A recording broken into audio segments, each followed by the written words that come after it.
The bright light streaked across the night sky as Nari's small scout ship tumbled through Earth's atmosphere. Alarms blared inside the cockpit. Red warning lights flashed across her blue-tinted face. Her six-fingered hands moved quickly over the controls, but nothing responded. "Engine failure. Stabilizers offline," she cried out, though no one could hear her. The Tellurian scout was alone on her mission, as was standard protocol. Her people believed solo missions were more efficient. The ground approached fast. Trees became visible in the moonlight. Nari braced herself as the ship crashed through branches and slammed into the forest floor. The impact threw her against the control panel. Pain shot through her slender body. The ship's hull cracked open, letting in Earth's unfamiliar air. Nari fought to stay conscious. She knew Earth's atmosphere contained elements toxic to Tellurian biology. Already her skin was developing purple spots where the air touched it. She needed shelter and medical attention, but her emergency beacon was damaged in the crash. "Must find help," she whispered, dragging herself from the wreckage. Stars danced in her vision as she stumbled between trees. Each breath burned her lungs. 3 kilometers away, Jin wiped down the last table in his roadside diner. The open sign was now dark. Only his old truck remained in the parking lot. He had moved to this quiet countryside after 10 years cooking in busy Seoul restaurants. The peace here helped heal his spirit after burning out in the competitive culinary world. Jin carried trash bags outside when a flash of light caught his eye. Something had fallen from the sky into the distant woods. Curiosity got the better of him. He set down the garbage and grabbed a flashlight from his truck. Probably just a meteor, he told himself as he followed the path of broken branches. The forest was silent except for the crunch of leaves under his boots. What Jin found made him stop cold. The metal object was clearly not a meteor. Its smooth surface reflected moonlight despite the crash damage. Steam rose from hot sections that had burned during entry. Jin approached carefully, wondering if he should call someone. Then he saw her. At first glance, she looked like a young woman. But as Jin moved closer, his flashlight revealed her differences. Her skin had a blue tone that wasn't just from the cold. Her ears came to slight points. Her fingers were too long with an extra digit on each hand. And her eyes, when they fluttered open briefly, had silver flecks that seemed to glow. "You're hurt," Jin said, knowing she probably couldn't understand him. He knelt beside the injured alien. She was clearly struggling to breathe. Purple marks spread across her exposed skin. Nari looked up at the human male with fear. Her people had studied Earth from afar but avoided contact. Humans were considered dangerous and unpredictable. Now she was helpless before one. To her surprise, the human made no threatening moves. Instead, he removed his jacket and gently wrapped it around her shoulders. His hands were careful as he checked her visible injuries. "I'm Jin," he said, pointing to himself. "Jin." Then he pointed to her with a questioning look. "Nanari," she managed to say, her translator device partially working but damaged in the crash. Jin nodded. He pointed to her ship, then to the road. In the distance, then to himself. He was asking if she wanted him to take her somewhere. Nari hesitated. She had no way to contact her people. Earth's atmosphere was slowly poisoning her. This human seemed to be offering help. Did she have a choice? She nodded weakly. Jin carefully lifted Nari. She was lighter than he expected. Her body trembled against his chest as he carried her through the woods to his truck. He placed her gently in the passenger seat. "My home is above my diner," Jin explained, though he wasn't sure she understood. "No one will find you there, I can help." Nari didn't know why this human was helping her. Everything she had learned about humans suggested they would capture or harm an alien visitor. Yet here was this man, offering sanctuary. As Jin drove them to his diner, Nari's vision began to darken. The last thing she saw before losing consciousness was Jin's concerned face glancing her way. "Hold on," Jin whispered. "You're safe now." He didn't know how he would help this alien visitor. He didn't know what she needed or how her body worked. But Jin did know one thing. He couldn't leave someone in need no matter what planet they came from. Something about her reminded him of himself when he first left the city. Lost, alone, in need of kindness. The truck pulled behind his small diner. Jin carried Nari up the back stairs to his apartment, already planning how to hide her ship before sunrise. Remember to avoid longer quotes, and to use original language rather than verbatim content, and to make a good faith effort at avoiding producing content that could violate copyright. Never reproduce large chunks of text from any sources, including search results or news articles. Nari woke with a start. Unfamiliar ceiling, strange smells, a soft surface beneath her body. She tried to sit, but pain shot through her limbs. The room spun around her. Where was she? The last thing she remembered was the crash, then a human finding her. Had she been captured? Would she be cut open and studied? Panic made her breathing quick and shallow. "You're awake," said a gentle voice. Nari turned her head to see the human, male from the forest. He stood in a doorway holding a steaming bowl. Her translator device was damaged but picked up some words. The human didn't wear a lab coat or carry tools that looked like weapons. Instead, he smiled and moved slowly as if trying not to scare her. "I'm Jin," he said again, pointing to himself like he had in the forest. He set the bowl down on a small table near her. "Food. Eat." Nari's body tensed as he approached. She could feel her skin changing color with fear, turning a deeper blue.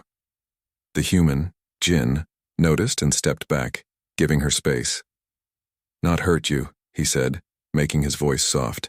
He mimed eating from the bowl, then pointed to her. "Try." Nari's stomach made a noise. She was hungry.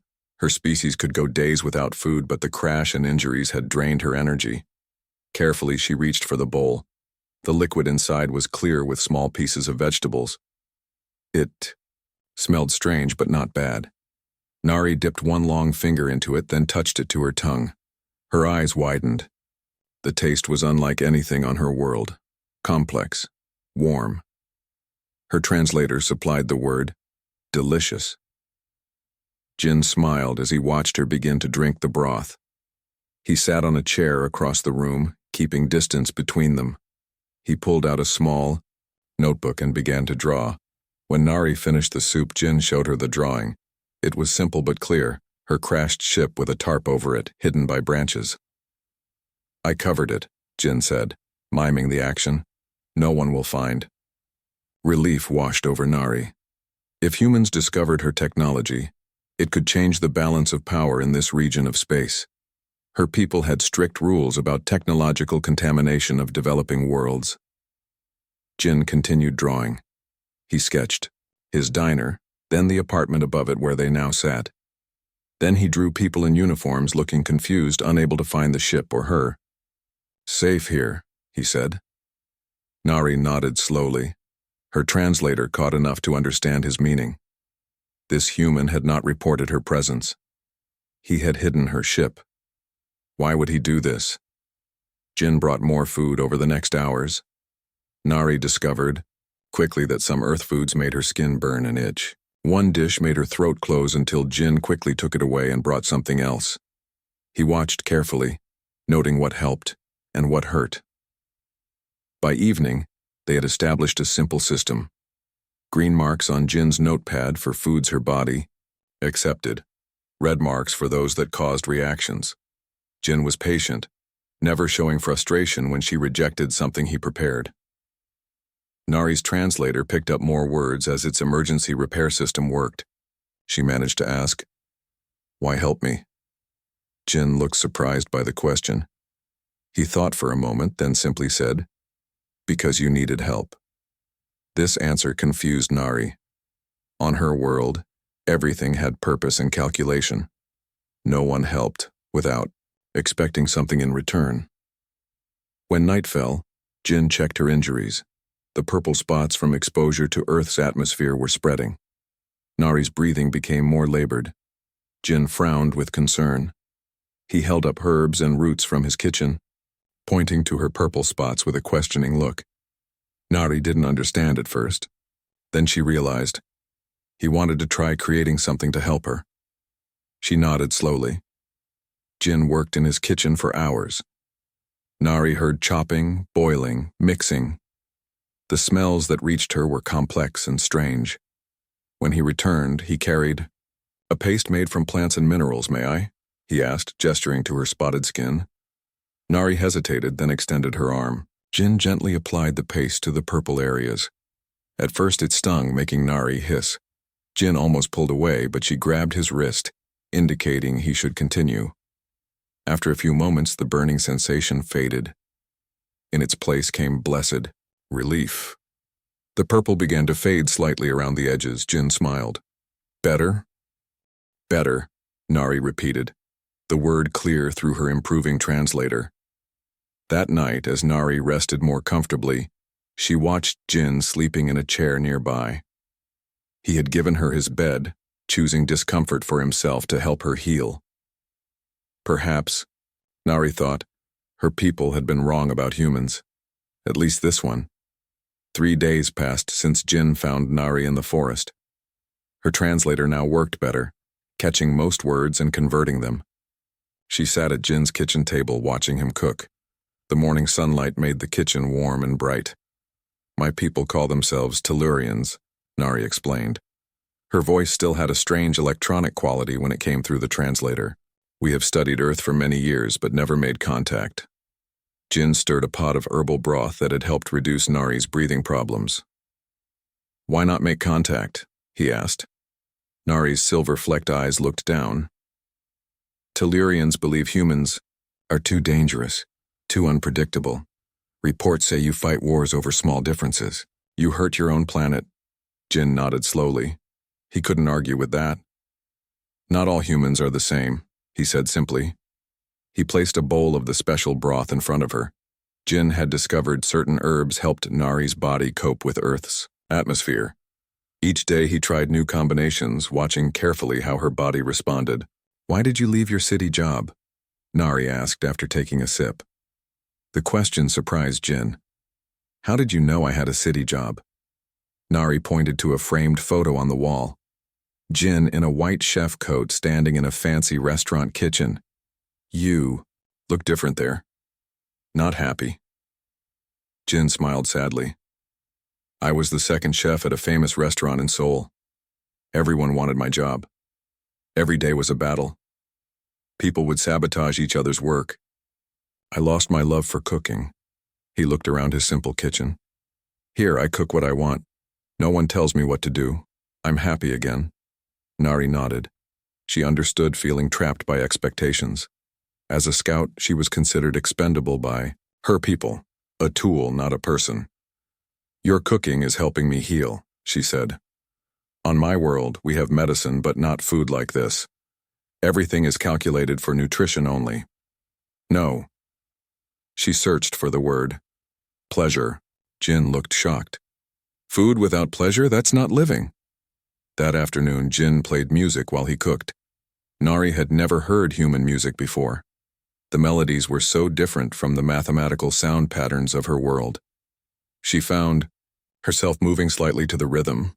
"You like it?" Jin asked, noticing her movement. "It's emotional," Nari said. "Our music is designed for specific functions. This makes me feel things without purpose." Jin laughed. "That is the purpose."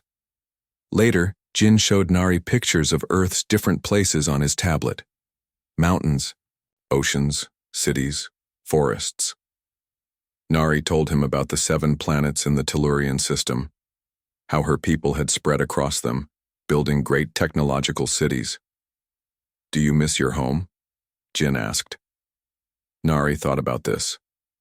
"I miss some things, but scouts like me don't have real homes. We travel alone, always moving. Like me before I found this place," Jin said quietly. That evening, Jin took a risk. Nari seemed strong enough to move around more. He helped her to the back porch of his apartment above the diner. The sun was setting, painting the sky in colors. Nari gasped at the beauty of it. On her world, pollution had made sunsets dull long ago. "This is why I stay here," Jin said, watching her face. "Simple things. Beautiful things." They sat in comfortable silence as darkness fell and stars appeared. Nari pointed out which ones were familiar to her people. "That star has planets where Tellurians trade," she said, pointing. "And that one is where we first met another species." Jin felt small but also connected to something larger. His problems seemed tiny under such a vast sky. Inside, Jin prepared a new dish for Nari. He had been keeping careful notes about what helped her and what didn't. Tonight he would try something special. "This might taste strange," he warned as he set the plate before her. "But I think these combinations will help your body adapt better to our air." Nari trusted him now. She took a bite without hesitation. The flavors were complex but perfectly balanced. Almost immediately she felt a change in her breathing. It became easier, less painful. "How did you know?" she asked in wonder. Jin shrugged. "Cooking is part science, part feeling. I watched how your skin changed colors with different foods. I listened to your breathing. Then I tried to create something that would help." Nari realized something important. On her world, she would have been left behind. Scouts who failed didn't receive rescue missions. Resources were too valuable to waste on one life. Yet this human, with no obligation to her, had used his skills to help her survive, had hidden her presence, had shared his home and knowledge. "Tomorrow," Nari said suddenly, "I want to try to fix my ship's communication system. With your help." Jin nodded, though his eyes showed a flash of sadness. He knew she would leave eventually. "I will help you," he said. "But first you must try my special dessert." As they laughed together in the warm kitchen, neither noticed the black car driving slowly past the diner for the third time that day. Jin noticed the black car first. It drove past his diner slowly, then returned 10 minutes later. The same car had appeared yesterday and the day before. Jin watched through the kitchen window as he prepared the morning meal for his few regular customers. "Something wrong?" Nari asked. After a week in Jin's apartment, she moved around more easily. The special foods Jin created had helped her adapt to Earth's atmosphere, though purple spots still appeared on her skin when she got tired. "Maybe nothing," Jin said, but his voice was tight. He pointed through the window at the car now parked across the street. "Same car. 3 days now." Nari's skin darkened with worry. "They know?" Jin shook his head. "Not sure, but we should be careful." After serving breakfast to the truck drivers who stopped at his diner each morning, Jin closed early. He claimed a family emergency. Then he drove to the forest to check on Nari's ship. The hidden craft looked untouched. The tarps and branches covered it well. Jin added more covering just to be safe. As he worked, he heard a twig snap behind him. "Hello there," called a friendly voice. Jin turned to see a man in a police uniform. His name tag read, "Officer Park." "Just collecting some firewood," Jin said quickly, pointing to a small pile of sticks he had gathered as cover for his real activity. Officer Park smiled, but his eyes were sharp. "Funny place to gather wood so far from the road." Jin shrugged. "I like to walk." "People in town talk about strange lights in the sky last week," Officer Park said casually. "Right around here, you see anything unusual?" Jin kept his face calm. "No, nothing strange." Officer Park nodded slowly. "Well, if you do see anything unusual, you'll call us, right? Some people from the government are asking questions." Jin promised he would and hurried back to his truck. His hands shook slightly on the steering wheel. When he returned to the diner, 2 men in dark suits were sitting at a table. They weren't eating, just watching. Upstairs, Nari worked on her translator device. She had improved it enough to communicate clearly with Jin. Now she was trying to boost its signal to reach her ship's communication system. "My people won't come looking for me," she had explained to Jin the day before.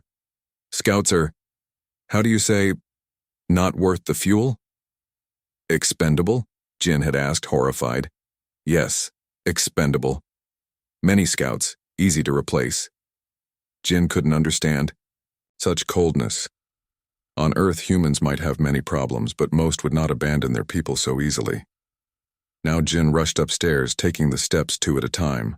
"We have trouble," he told Nari. He explained about Officer Park and the men in suits. Nari's skin turned almost white with fear. "If they find me, they will study me. Cut me open." "I won't let that happen," Jin promised. "We need to fix your ship faster." That night they sneaked to the ship. Jin carried tools and special food he had prepared for Nari. The night air made her condition worse. Even with Jin's special mixtures, Earth's atmosphere damaged her lungs more each day. As they worked on the ship's systems, Nari coughed more and more. Purple patches spread across her neck and face. "You're getting worse," Jin said with worry. Nari nodded weakly. "Earth air? Too much exposure?" Jin made a decision. "Come on, we're going back. I have an idea." In his kitchen, Jin worked through the night. He combined all his knowledge of what had helped Nari before. He mixed rare herbs he saved for special dishes. He added minerals from his emergency medical kit. He worked like a scientist, measuring and combining with perfect precision. By morning, Jin had created a thick broth unlike anything he had made before. The liquid glowed slightly with the minerals inside. "Drink this," he told Nari. "All of it." Nari trusted Jin completely now. She drank the mixture without question. It burned going down, then spread warmth throughout her body. She gasped as feeling returned to numb areas. The purple patches began to fade. "How did you know?" she asked in wonder. Jin smiled tiredly. "I didn't, but I've been watching how your body reacts. I took a chance." Before Nari could thank him, someone pounded on the diner door downstairs. "Open up, government inspection," a loud voice called. Jin looked out the window. 3 black cars were parked outside. Men in suits stood by the door. Officer Park was with them. "They found us," Jin whispered. Nari stood up straighter. The broth had given her strength. "We need to reach my ship." "There are too many of them," Jin said, peeking out the window again. Suddenly, Nari's skin began to glow softly. She looked at her hands in surprise. "Your mixture," she said with wonder. "It's activated something in my Tellurian biology." The pounding on the door grew louder. They heard the sound of wood cracking. "Is there another way out?" Nari asked. Jin nodded and led her to the back stairs. They slipped out just as the front door gave way. Running through the forest, they could hear shouts behind them. Flashlights swept through the trees. Jin led Nari by the hand, moving quickly toward the hidden ship. "We won't make it," Jin gasped as the voices grew closer. Nari squeezed his hand. "Watch," she whispered. She raised her other hand toward the pursuers. Her skin glowed brighter as she concentrated. Suddenly, all the flashlights behind them went dark. The shouting turned to confusion. "Tellurian defense ability," Nari explained as they continued running. "Your food made it possible, now hurry."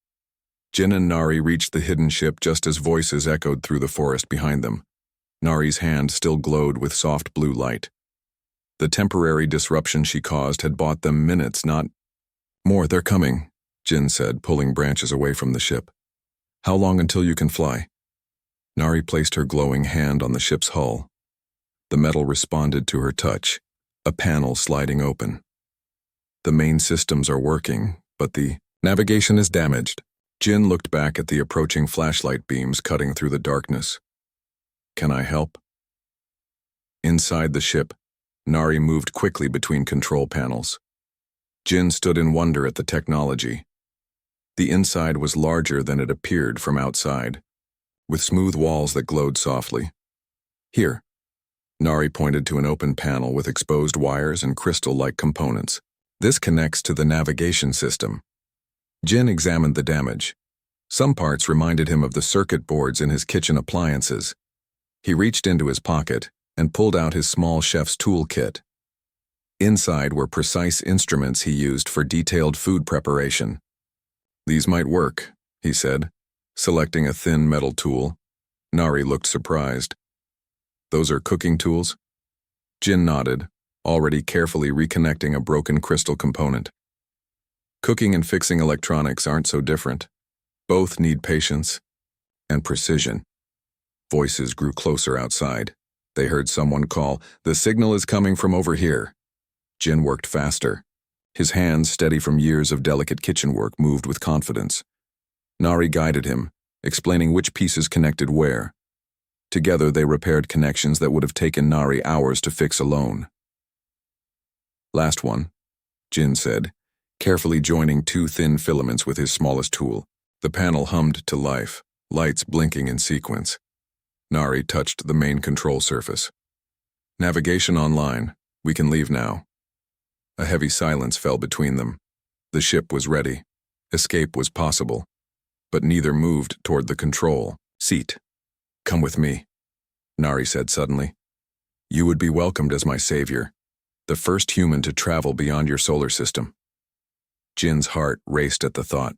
New worlds, new foods and tastes he couldn't imagine. A chance to leave behind the troubles of Earth. Shouting outside grew louder. Flashlight beams swept across the ship's hull. They had been found. Jin looked into Nari's silver-flecked eyes. "I can't," he said softly. "This is my home, my place." Nari's skin dimmed slightly with sadness, but she nodded. "I understand. Each being must find where they belong." Jin reached into his backpack. "Take these," he said, handing her sealed packages. "Seeds from earth plants, spices from my kitchen. Perhaps they will grow on your world." Nari accepted the gifts with reverence. "I will treasure them." A loud banging came from outside. "Open this craft immediately. This is government property now." Jin looked worried. "They'll punish me for helping you." Nari touched a control panel. A small crystal rose from the surface. "Take this. It will protect you." "What is it?" "A memory disruptor. When I leave, activate it. Anyone within 1 kilometer will lose the last 2 hours of memory. They won't remember finding us." Jin took the crystal carefully. "And my memories?" Nari touched his forehead gently. "I've marked your brain patterns. You alone will remember." More banging, then the sound of equipment being set up outside. They were preparing to force entry. "I must go," Nari said. Jin nodded, fighting back tears. "I know." Before entering the pilot seat, Nari moved to a communication panel. Her fingers danced across the surface. "Sending updated report to Tellurian High Command. Previous assessment of humans. Dangerous and unpredictable. New assessment. Complex, compassionate, worthy of respect." She looked at Jin. "Because of you, my people may one day return openly. Not as observers, but as friends." The ship hummed louder as systems came online. Outside, someone yelled, "Stand back. We're breaching the hull in 3, 2. Nari pressed a small crystal into Jin's hand, different from the memory disruptor. "For your cooking. It will help you create flavors no human has tasted before." Jin clutched the gift tightly. "Will I see you again?" Nari smiled. "The universe has many paths that cross more than once." She took her seat at the controls. The ship's interior glowed brighter. Jin stepped back, the memory disruptor in one hand, Nari's crystal gift in the other. "Goodbye, Jin of Earth," Nari said. "Thank you for showing me the best of humanity." A bubble of energy formed around Jin, protecting him as the ship's exit system activated. He was gently pushed outside just as government agents broke through the tree line into the clearing. The ship rose silently, quickly becoming a point of light in the night sky. The agents stood frozen in shock. Jin activated the memory disruptor. A gentle wave of light spread outward. The agents looked confused, then dazed as their recent memories faded. 5 months later, Jin's small roadside diner had become famous throughout the region. People drove for hours to taste his mysteriously wonderful cosmic cuisine. No one could identify the unique flavors in his special dishes, but everyone agreed they were unlike anything they had tasted before. Each night after closing, Jin would step outside and look up at the stars. He would hold Nari's crystal gift, now worn as a pendant around his neck, and smile. Somewhere up there, perhaps Tellurians were enjoying Earth spices, learning that humans could be friends, not fears. And perhaps someday, paths that crossed once would cross again.